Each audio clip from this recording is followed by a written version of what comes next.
This is the new Mercedes S-Class, and it's got some very big boots to fill because the old one was just so good. It's also got to beat its traditional rivals like the Audi A8. However, it's also got to beat the Auto Express current luxury car of the year, which is actually the Range Rover. Ever since the first S-Class arrived in 1972, it has always dominated the luxury car sector. Well, until it was recently deposed by the Range Rover. So, can this new one regain its crown?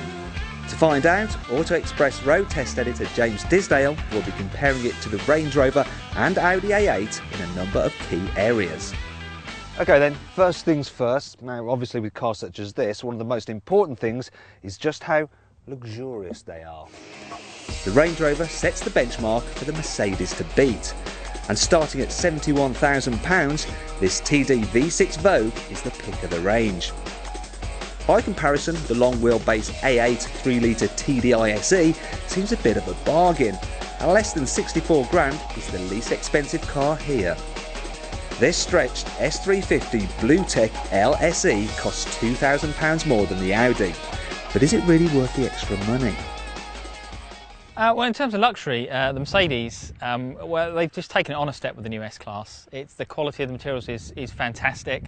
The leather, the wood, it just feels like a real top quality item. It's just lovely to sit in. You know, you feel like you're someone important when you're in the back of an S-Class. The Audi, it's great quality materials.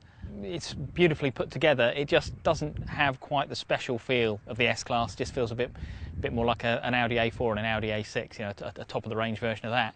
The Range Rover, well, I mean, what can you say about the Range Rover? You know, it's got that British blend of wood and leather. It always feels special, and particularly the raised kind of seating position, even in the back, you know, you feel like you're on top of the world. Despite this, the S-Class is still the most luxurious. The Range Rover comes an impressive second though, with the Audi A8 third. Limousines are often used for carrying dignitaries about. Obviously I'm not a dignitary, but it is important to find out just how comfy this car and its rivals are in the back. The S-Class is offered with a range of seating options. This one has the £4,000 executive seat package, but you can pay even more to make them recline up to 43.5 degrees. That's more than in any other car. The Audi doesn't have such versatile rear seats, but in the back it's no less spacious than the Mercedes. It may be big on the outside, but the Range Rover has 80mm less rear legroom than the two Germans. But does this really matter?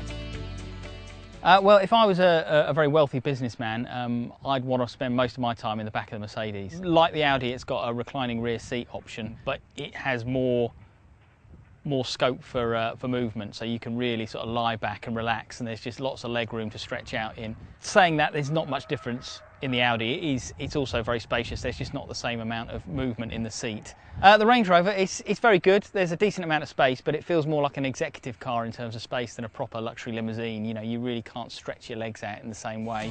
So, in terms of rear comfort, the S-Class leads the field, followed by the A8 and then the Range Rover.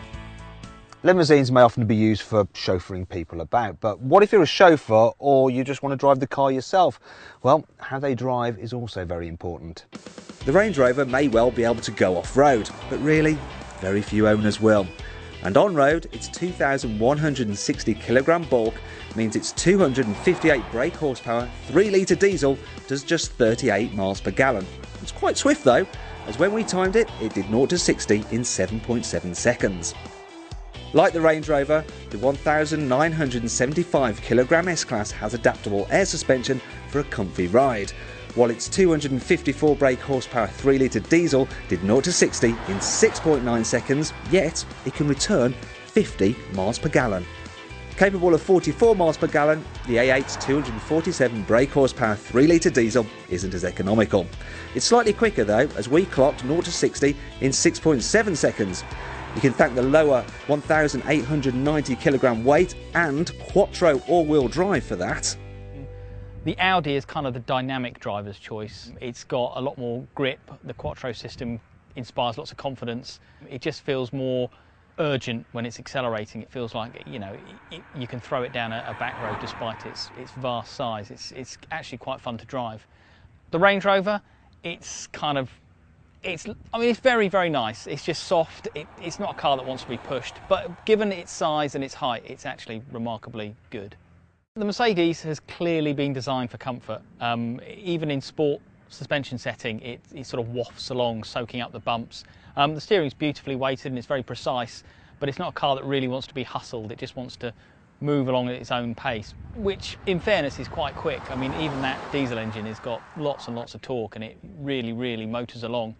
Bearing in mind, these cars are aimed as being comfy cruisers. The Mercedes is the best to drive, followed by the Range Rover and finally the Audi, on account of its sportier edge. Mercedes likes to think that its S-Class is at the cutting edge of technology. But how does it actually measure up compared to its rivals? Both the Audi A8 and the Range Rover are gadget laden. You can get posh stereos, high-tech screens, surround cameras and huge sunroofs. But being the newest, the Mercedes has an advantage. It gets the latest displays, most advanced night vision system and even hot stone massage seats.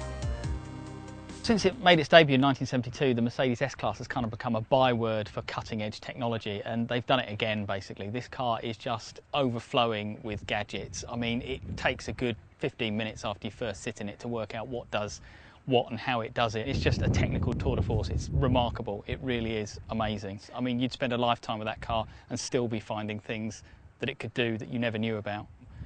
The Audi is very good, and in isolation you'd think this car is brilliant, but it just feels a little old tech with its standard analog instruments and things like that.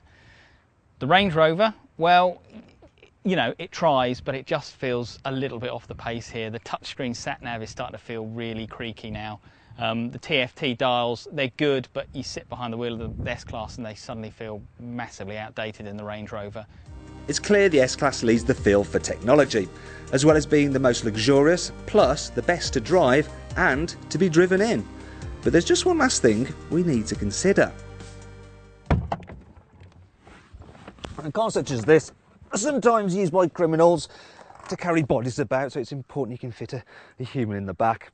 Seriously though, it is important that you can actually fit the luggage from all your occupants in the back, on at least a few sets of golf clubs. So how do the cars measure up in this respect?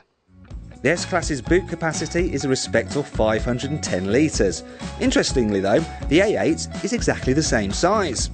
However, the Range Rover has a 909 litre capacity, and with the seats folded, it can swallow 2,030 litres.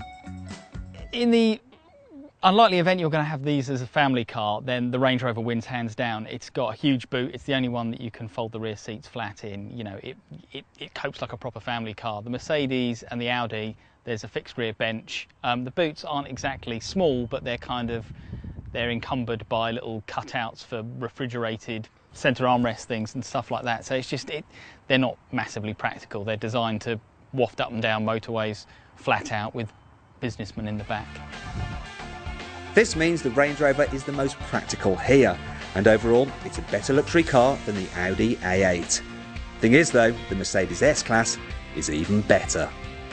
I think in this market, for a limousine, you want luxury and you want comfort and you want refinement, and the Mercedes, well, it doesn't edge it, it beats them both quite comfortably. It's very good at what it does.